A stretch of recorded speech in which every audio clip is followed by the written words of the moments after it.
We grew up on 44th Street. You'll see original street sign from when we were kids. It fell down and we had to keep it, you know. But we've had it for many, many years.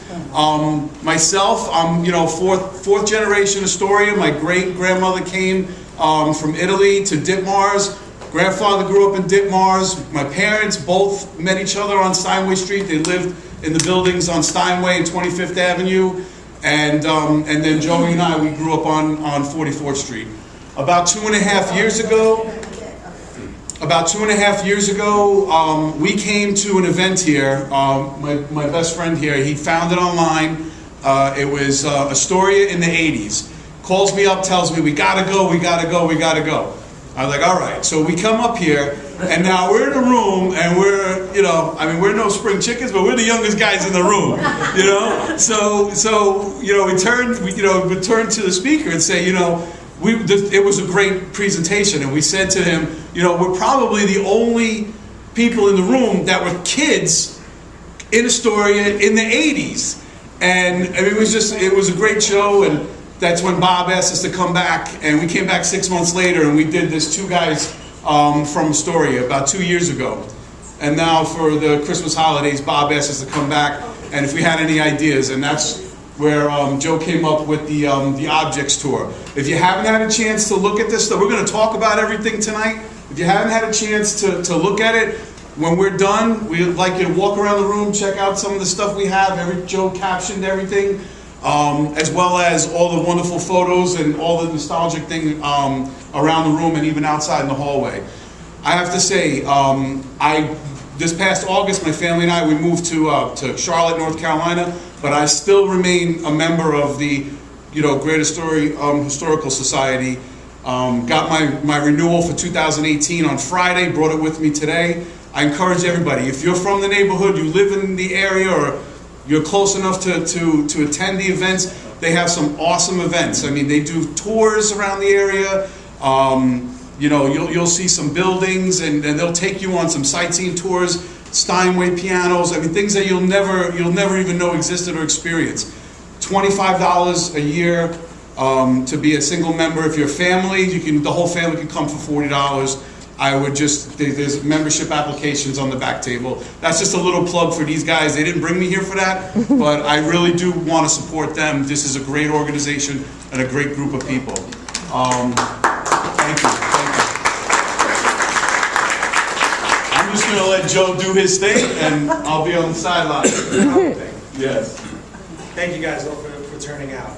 So, a little that Steve touched on already, but 2 years ago, Steve and I gave a presentation right here. Sure. 2 years ago, Steve and I gave a presentation right here, two guys from Astoria, which, like he said, focused on our growing up, specifically in the 80s in Astoria. I think it must have gone over pretty well, because Bob invited us back to do this holiday sequel.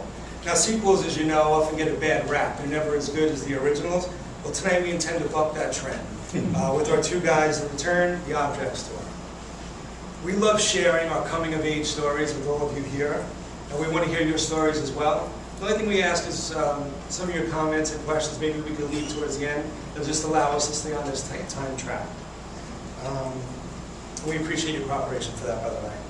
So there's a quick and easy multiple choice quiz going around. If you get a chance, fill it out. Of course, the top 3 winners are going to win fabulous prizes. They're up here. There you go. Like that on white over here. It also has our two-guy logo merch, as my son would call it. We've got our own logo that we've kind of been working on a little bit. It's about this big. We've actually even been in talks with the Washington, D.C. Copyright Office about making this official, so stay tuned on that. One last note before I start the actual presentation is that, like Steve said, we do encourage you all to join this amazing organization. They do a great job not only preserving the history of this town, but at the same time documenting what's going on today for future generations. So before throwing out any old pictures, newspaper clippings, or documents that relate to Astoria, run them by Bob and Debbie first and see if maybe they'll wind up enshrining them. So, but you don't have to be a fanatical like Steve and I. We walk past PS10, there's a major renovation going on there, and the two of us are looking at that 10-foot railing that leads down from the softball field. I'm like, wonder if that'll fit in my bedroom. So, you know, that's hallowed ground to us there at PS10. So yeah, anything that you have, definitely run by Bob and Debbie here. This picture actually is taken of us on the handball courts at PS10 when That's we were you? probably. I'm not even sure. What are we, 18 and 20 there? Or? Just about. Yeah, about 18 and 20 there on the handball courts at PS10. But Joey's making reference to PS10.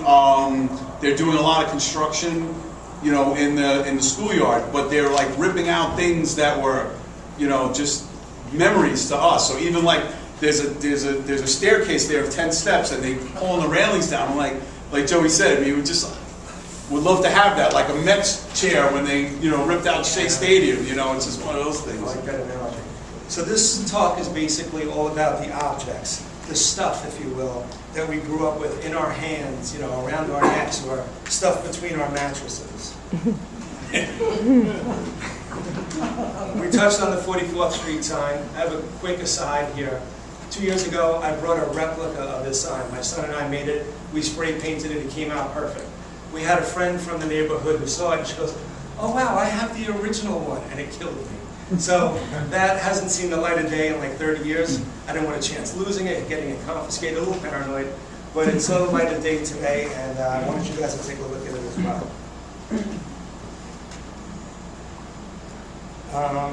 So yeah, in this presentation, the objects are going to do the talking here. Between 30th and 31st Avenue, I was 3088, and Joe and his sister Janine were 3056, and his mom, Mickey, over there. And I know that because all of my codes are 3056 or 3088. So don't hack me.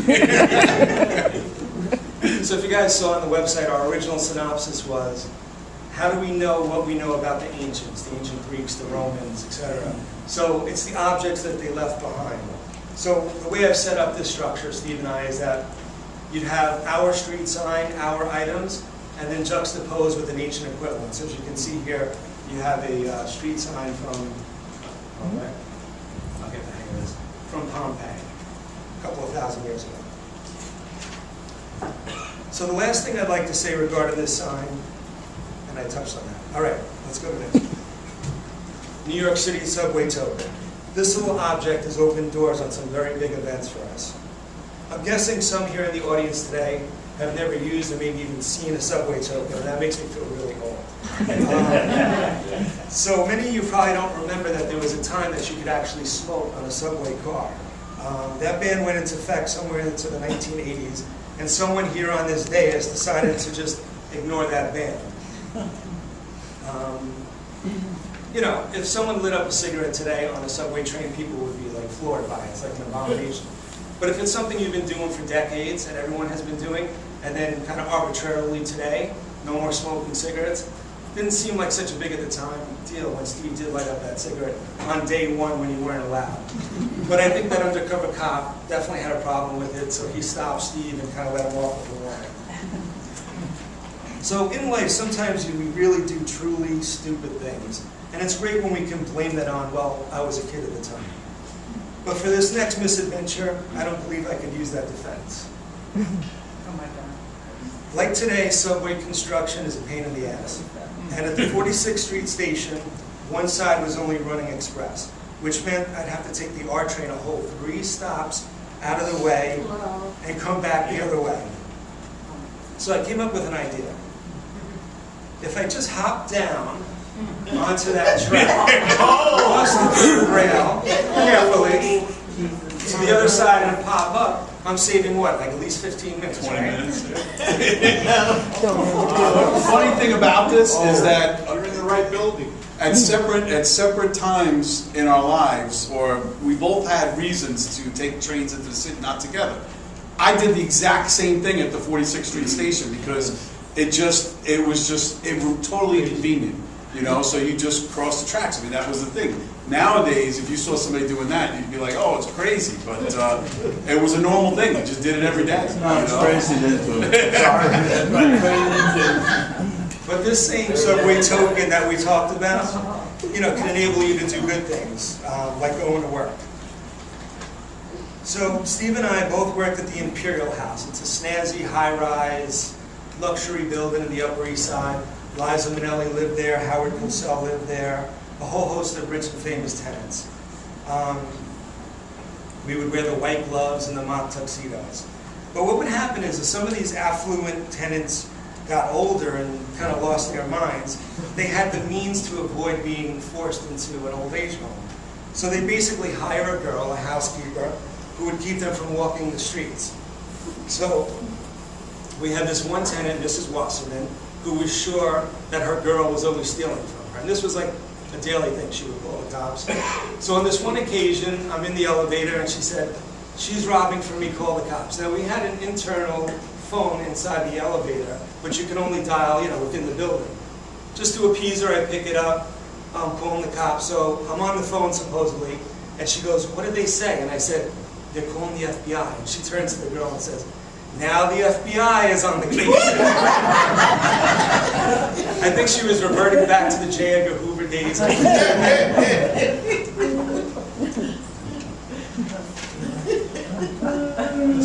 Yeah. So, blue balls. I don't know if anybody's ever had the pleasure. Yeah, Ever had the pleasure? But let me tell you, nowadays, I mean, the kids with their electronics and everything, I mean, we all always see them just, on the iPhone, on the iPad, whatever. But when we were kids, this is what we had. And there was a whole host of games that you could play with just this one ball, depending on what age you were. So, as little kids, so PS70, elementary school, I remember when I started there, I actually was at St. Joe's. That's a whole nother presentation. And 4th grade for throwing crayons, I ended up going to PS70 to public elementary school. So you played punch ball. Basically, it was you bounced the ball, you punched it. If you hit it over the fence, it was a home run. If it didn't go over the fence, you ran the 3 bases, and it could be a 2-on-2, it could be a 3-on-3, it just however many kids were playing. So that was PS70. We also, on the street, in front of the house on 44th Street, we could play stoop ball, where you could throw it against the stoop and catch that right angle and, see whether you got a single, double, triple, home run. Some of the other games that we could play with this were, strike box. So we had across the street from 3056, the driveway there, we had a strike box on the pillar there in front of these people's houses, and we would play strike box there. Then you went to junior high school, PS10, where now you went from playing punch ball to playing handball. And surprisingly, that punch ball really helped educate you on how to play handball, how to get that hand-eye coordination. And we played handball. I mean, talk about trying to get kids out of bed for school.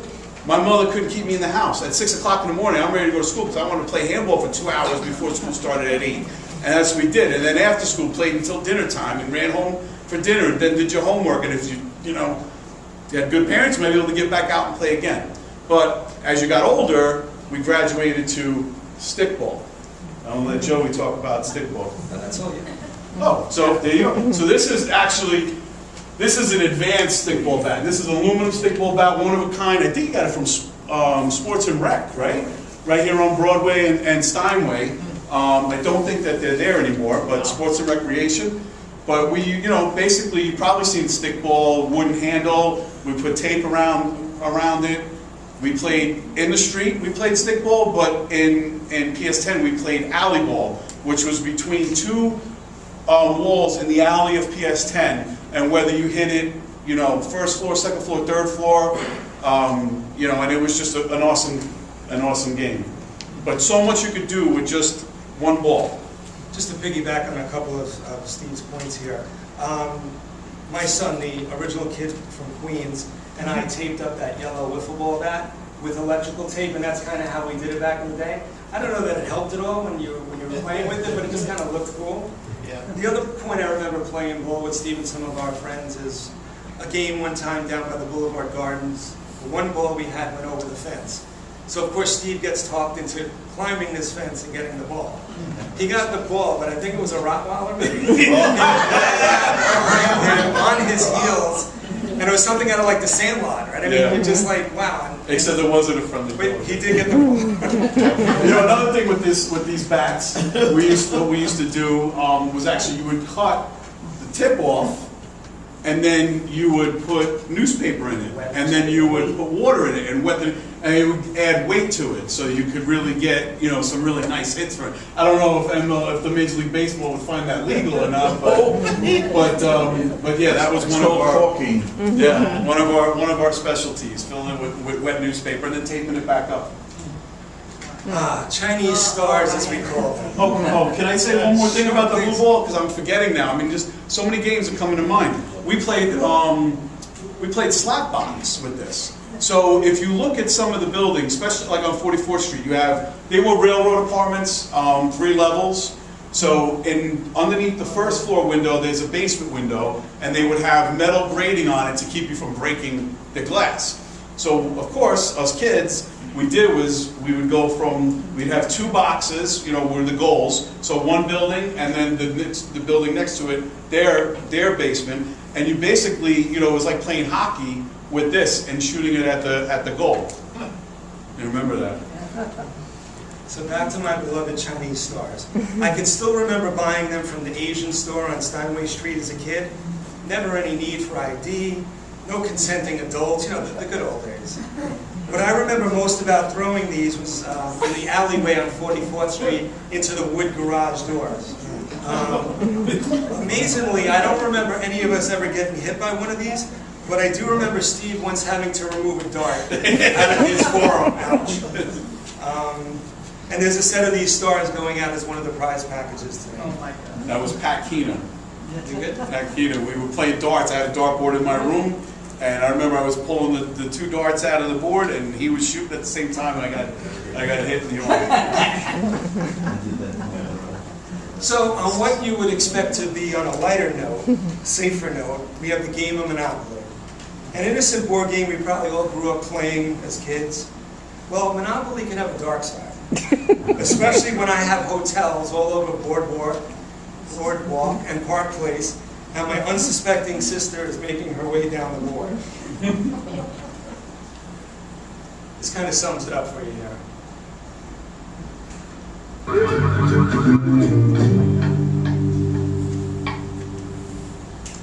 Booyah, Park Place. Hey up, bitch, you uptown now. So it went something like that. Many game boards have been flipped over at that point. Speaking of my sister Janine, this is a replica of the school safety patrol badge she so proudly wore in St. Joe's. The only thing missing here is the sash that went across. So one time I'm walking with my friends, we're talking in the hallway, breaking all those rules, and she called us out on it. So I told my friend, don't worry about that. And I may or may not have stepped on her foot as I continued past her. Don't you know, the next morning when I got to school, I got called into the office, she ratted me out.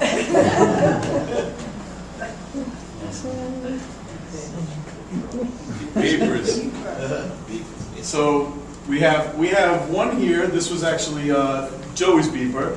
I actually came across in my recent move to North Carolina, emptying out some bins I had in my house here.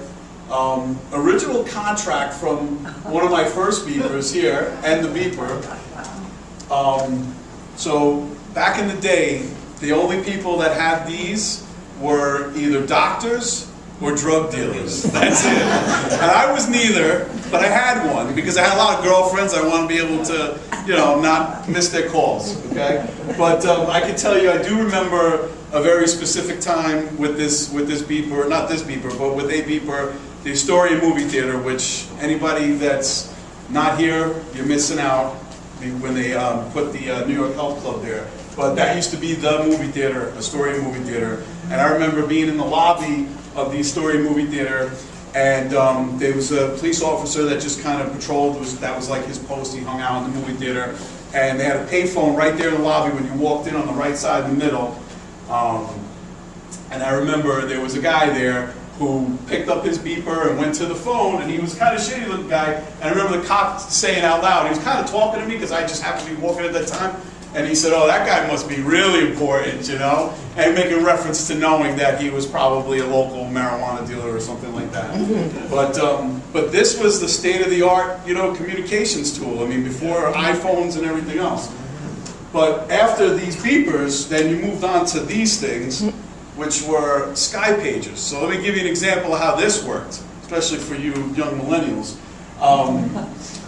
So with this thing, you actually called the number. So say my high school girlfriend, she would call the number, she would get an operator, she would say, hi Stephen, just got out of school, hoping that you're coming over, I love you, I miss you, blah, blah, blah.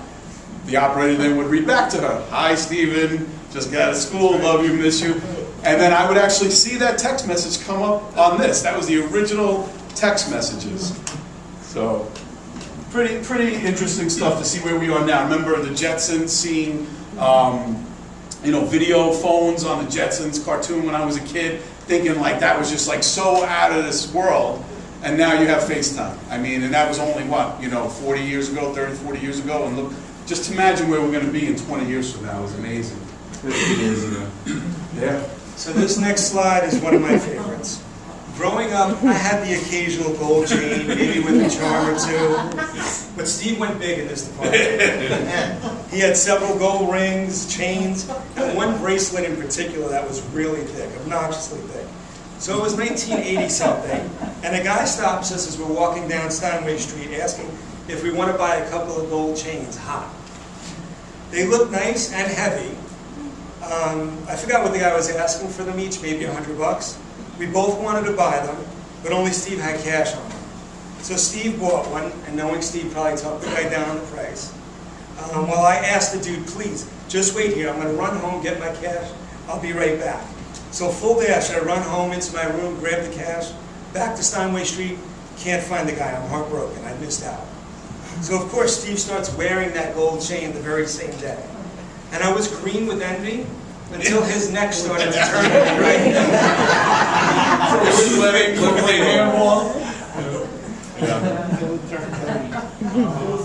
Next slide. We lived on these cookies.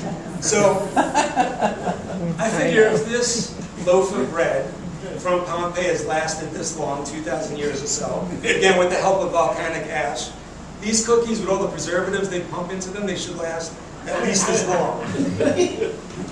Here's a floor plan of the basic layout on 44th Street, and you start here at the street itself. 3 bedrooms usually across the way, an air shaft, living room, kitchen. So somehow we managed to hold on to these cookies as well as everything else we had in our hands as we smuggled through the bedrooms past usually Steve's mom, sister, and then into his end room here. Please. Okay, so Joey, you know, we were brothers. I mean, neither one of us have a brother. We grew up. I actually remember, you know, meeting Joey in 1977. Him and Pat Keena were walking up the block. Pat Keena is actually your oldest friend, and I'm your second oldest friend. But so him and Pat Keena came walking up the block, and I was standing outside with Chris Deutsch, who lived across the street from me. And that's when the 4 of us met. And like I said, Joey and I, we've been friends ever since. Joey pretty much, you know, my parents were separated, so it was just my mom, so I could get away with a little bit more than Joey could, you know, a lot more. And by the time we were teenagers, I somehow convinced my mom that bedroom number 1, which was the biggest bedroom in the house, should be mine because I was the only guy. I mean, it was my mom and my sister, and then we had a female cat and a female dog, and I convinced her to give me that first bedroom. So Joey pretty much lived at my house throughout the summers and on the weekends. So we would come in, you know, whatever time, 11, 1, 2, 3, but we'd have to get through the house without making the dog bark and, you know, get to that bedroom number 1. So we'd come in the living room door, you know, make sure the dog that's sleeping with my mother, the poodle, in bedroom number 3 doesn't bark at us, and he would put his hands on my shoulders, and I knew, we pitched dark, but I knew exactly where to go and not to bump into things, and that's how we would get to bedroom number 1 without waking anybody up, because if we woke my mother up at 3 o'clock in the morning, forget about it. One thing Steve's forgetting to mention, which is pretty cool, is that In fact, that old English.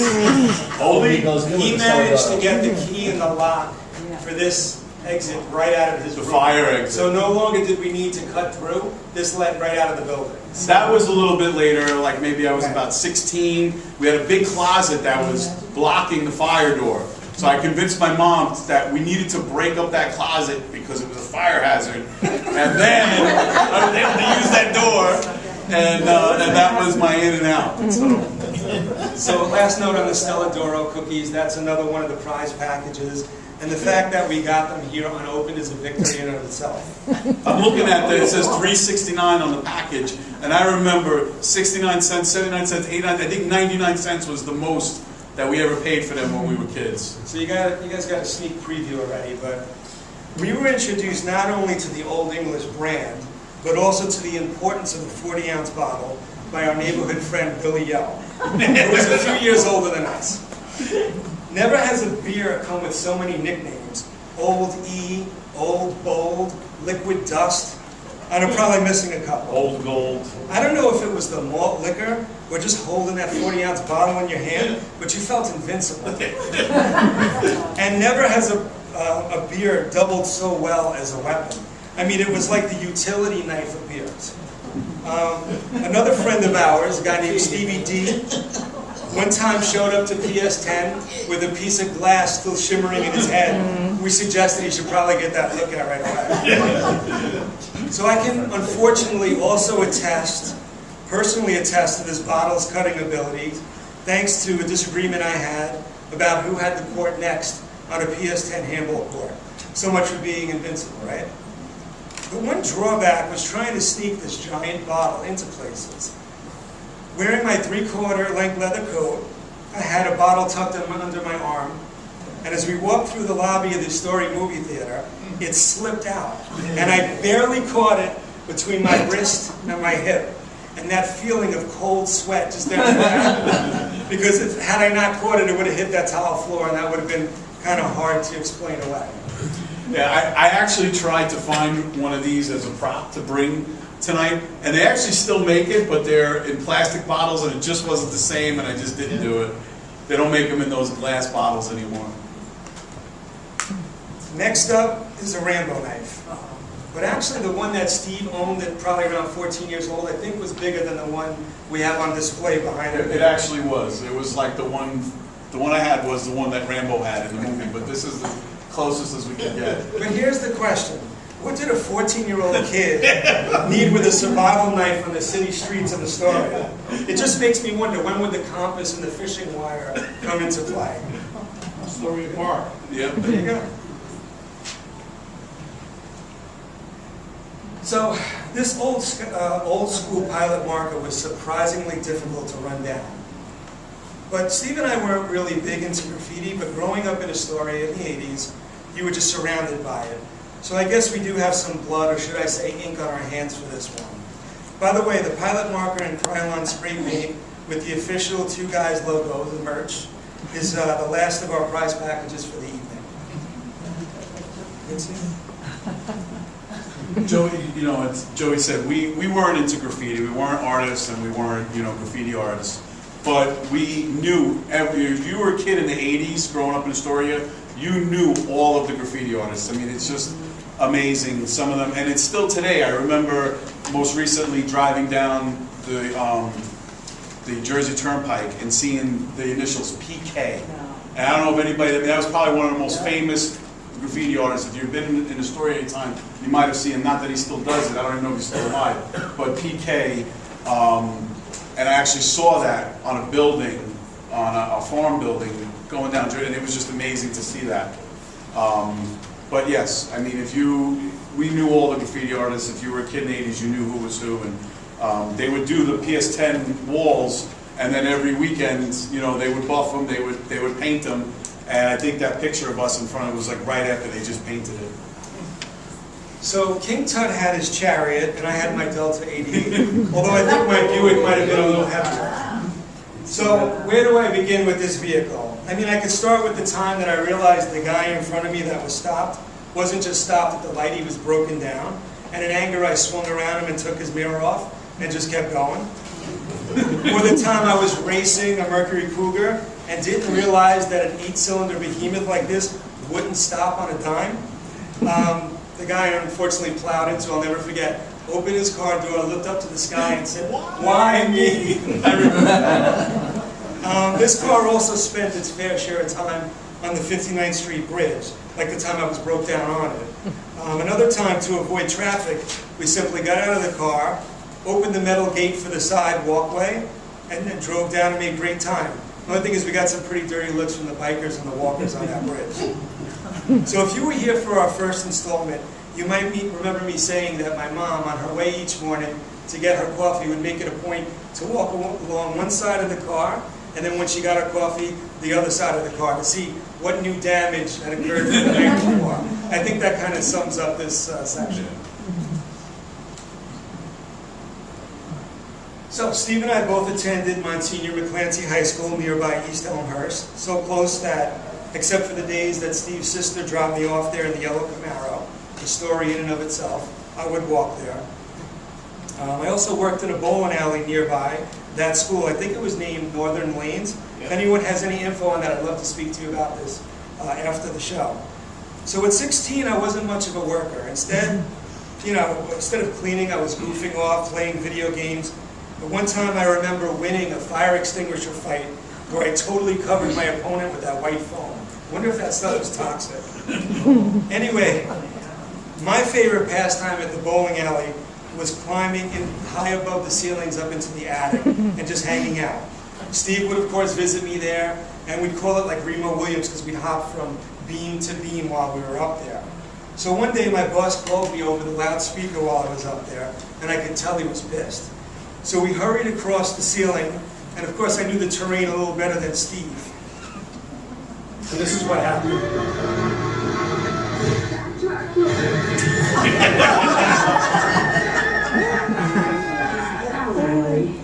Well, guess you know what he wants to go to the attic.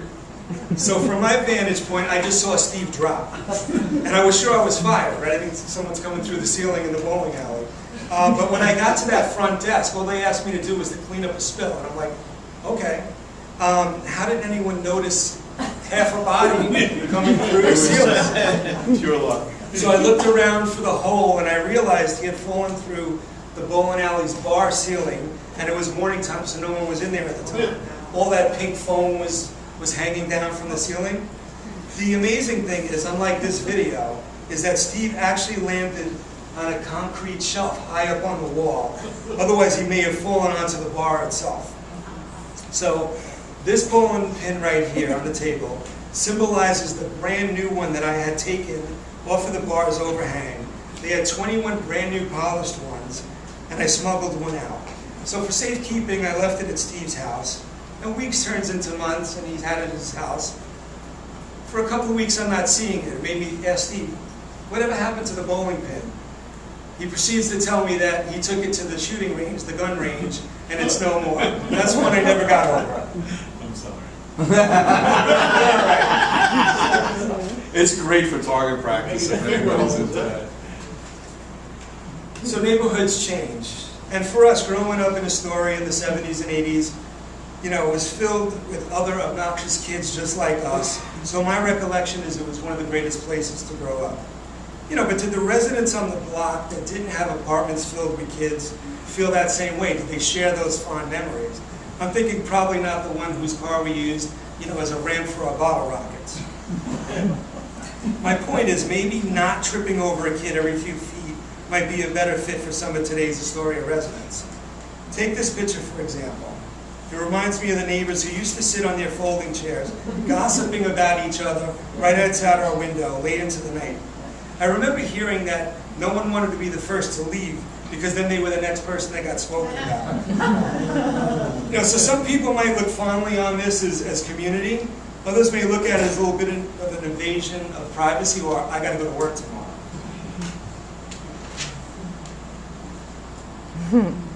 Oh God! Another pastime. You know what's funny is today when I flew in, I stopped at Key Food on 30th Avenue and 43rd Street, where I used to buy these, and they still sell them there, and it was only 99 cents, and I think maybe it was like 19 cents back in the day. But just, it was just one of those things that I remember, you know, getting in trouble with, and it was a great toy, but there's actually, you know, whole green peas in a straw, and you can have loads of fun with this, especially in school, you know. All the mothers are thinking you'll take out my kid's eye. So I started working out, actually in Broadway's gym, which was only about a block or two from here, way before Steve. But even with my head start and my 2-year age advantage, it didn't matter. Steve was a genetic freak. He looked like he lived in the gym. But he did have a weight bench in his room, and I think because it just looked cool, we had every plate we had loaded onto this bench. So from time to time, we would try to bench this maxed out bar, and we could never do it. The other one would have to pull it off. So on this one night, I must have been feeling a little bold, and this is where our floor plan comes into play. So let's call this the weight bench, right? Steve decides he's going to head inside and get something to drink. So he passes through these rooms. I'm thinking, just like the mom that has super strength to lift the car off her kid, God forbid, when it's pinned, if I don't have a spot and I bring this thing down, I got to bench it. I mean, it's got to go up, right? So he heads inside. I take the thing off the rack. I bring it down to my chest. I maybe get it halfway. It's not going. I give it another shot. By then, you just know it's not going. So I'm like, all right, he's going to be right back. So you're trying to hold the bar off of your chest, but you feel the weight. And you don't want to sound frantic calling through the rooms for help, right? So it's like, hey, Steve. A couple more minutes. Steve! He comes in, we hoist the bar off of my chest. The only thing I could say about that, just those weights, actually, they were metal weights, Brooklyn brand metal weights. I actually got them from my father. He never used them. And when in 1992 I joined the Marines, and I actually donated that set to the recruiting station on Myrtle Avenue. And what's funny is that recently I met somebody who had passed through there, just by coincidence. You know, met a guy. Yeah, I was in the Marines. Oh, I was in the Marines too. From Queens. Oh, from Queens too. He actually was a recruiter, got stationed at that station years after, and he said that that bench and those weights were still there. They were still using them, which just, you know, was just an awesome feeling to know that I donated them and they went on for a decade or more. People using them. So, even though one of the greatest discoveries of all time, learning to make fire, it's attributed to some of the stupidest things that we've done along with our friends. Maybe let's start with Pat Hina, who while looking for his baseball glove under his bed, decided to use his lighter for a little bit. That mattress went up in flames. Or Juan Mejia, who used to take the lighter, fill his mouth with the lighter fluid, and then spit it out to do like a fire torch. Now that's got to be tough. Or Steve and I deciding to put a flame to a dried out Christmas tree leaning against the apartment buildings one New Year's Eve to see how fast it would go up. 3 steps away, it was an inferno. Yeah. You know, the last time we did the two guys installment, I was concerned, I said at the time, with my dad in the audience and what he's thinking, and my son in the audience, what he's hopefully not planning. Well, this time tonight, it's only my son, and I think he's a lot smarter than I was, so I have a little confidence in telling these stories, but I will hammer home to him the point that these are dangerous items that we're talking about here. I mean, it's kind of funny to look back on now, on these stories, but obviously it wouldn't have been so funny if we had gotten seriously hurt or killed. Which brings me to this next slide, case in point. I have to say though, lowering one of these blockbusters down into the alleyway, here we go, so this is my bedroom, right into the air shaft, with the cigarette timer was kind of ingenious. I mean, after closing my window, I could just walk into the living room, sit there quietly, and then you'd hear this tremendous boom, and I'd play as surprised as everyone else what it was. you know, just talking about fireworks and fire makes me remember an incident where, you know, again, you know, throwing firecrackers, they could, you know, light it and throw it. And I was on the stoop, and I don't know if you remember Mickey blowing my thumb up and you coming out with it was like alcohol, and she poured it on my finger.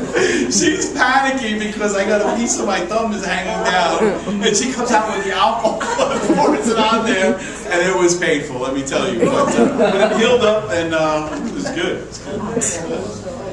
So we sure loved our magazines growing up, and before the internet, this was the way to see colored glossy pictures.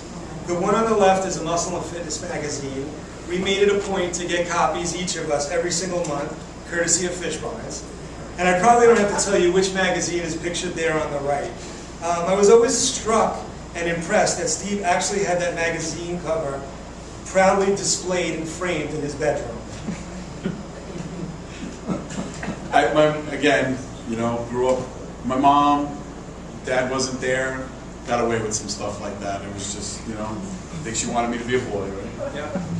Next up is the mystery item. I don't know if any of you had a chance to look at it hanging here on the board. I'll fill you in. Our apartment in Astoria had wooden framed windows. And over the years, my mom, who we nicknamed Panic, would screw this so deeply into the wood frame that the end rubber tip would actually come off. The tip looked something like that initially.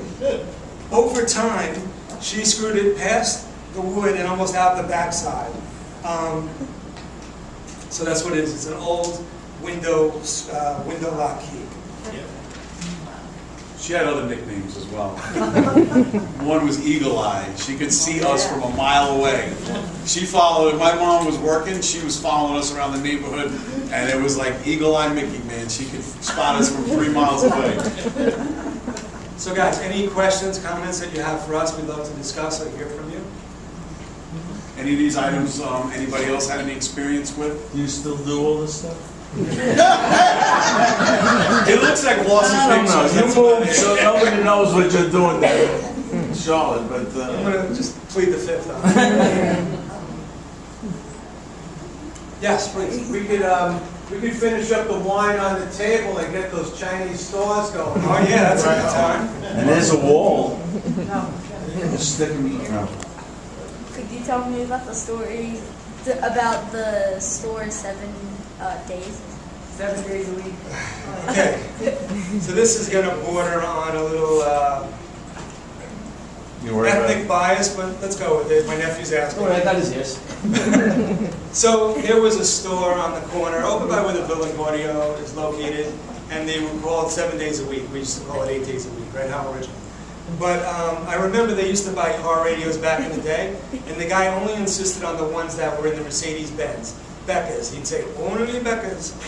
So anyway, we just taunted everyone in stores and drove people crazy. Don't ask me where it came from, but we would kind of stick our head inside the store and say, you know, make fire, and then just run out. So I think that's the story he's alluding to, and I apologize for This might be a little confusing to some. So the radio, so that was a thing when we were kids. Not that we ever did this, but they were stealing car radios, and the Mercedes had a Benzie box where you could actually take the radio out of the car with you. So you would see the guys, you know, walking on the street with their radio in hand.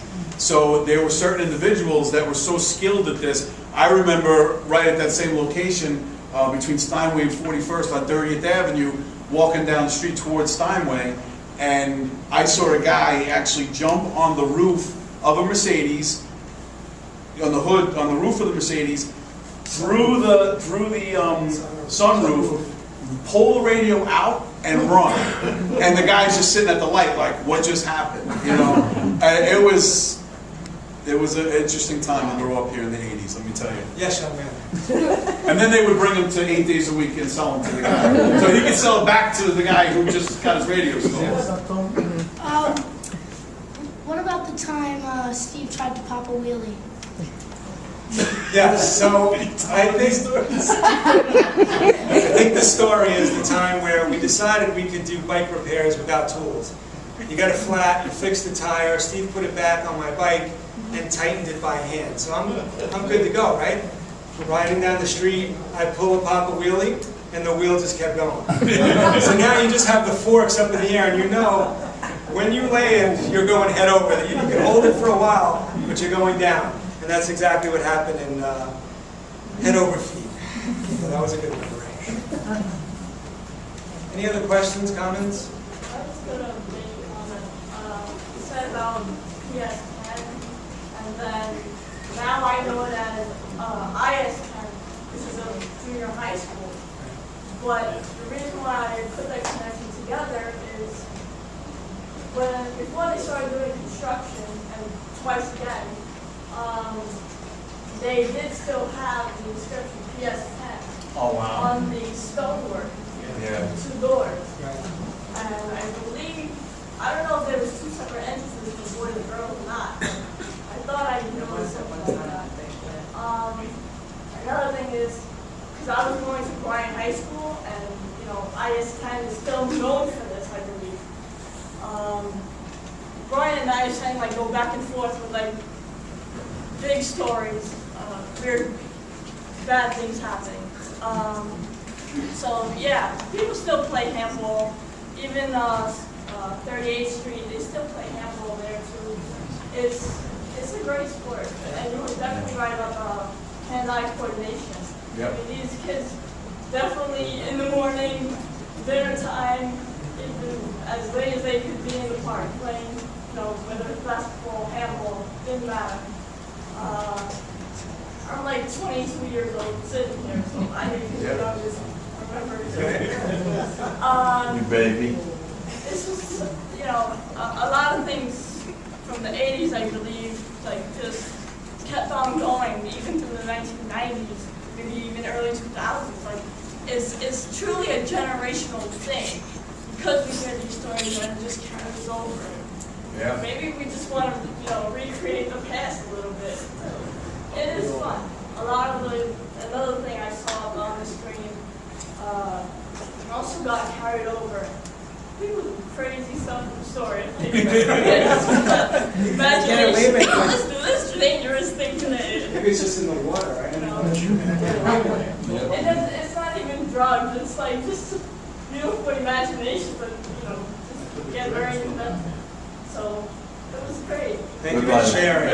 Manhunt was a fun game that we used to play when we were kids. You know, you had two, you know, home bases. Usually it was a stoop, and one team would go out and hide, and another team would go out and try to find them, and you had to get back to, you know, back to the home base, whatever one that was. And you know, we were hopping fences, climbing on roofs, Under cars. Yeah, I mean, it was one of those, you know, just.